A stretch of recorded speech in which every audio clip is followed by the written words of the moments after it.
Good morning. Right, we've done some improvements. So we started off with the cap box cradle and the second eye of the cap was where the GoPro lens is. The servo is mounted in the end, and then we had a cardboard cradle, so the servo wheel was go on the end, and then we had just a pin there and it would rotate in there.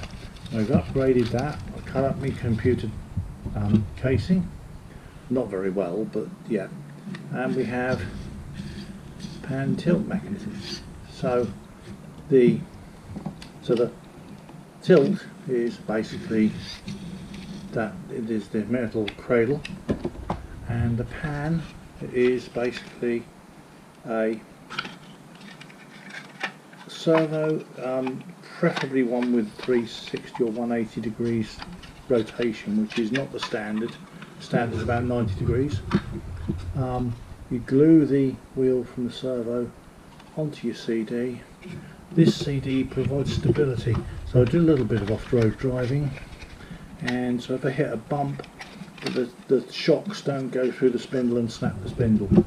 So basically I'm waiting now on more of these servo controllers, because I need to make it so that I can have preset position 1, position 2, and different rotation and different tilts. So I need 4 of these and a bit of clever circuitry, but this, we are actually getting there.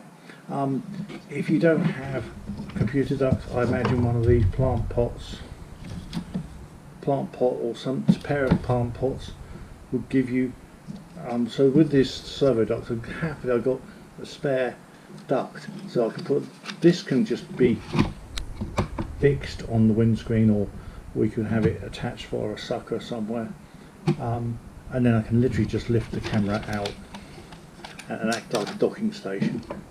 Anyway, that's all for now. Thanks for watching.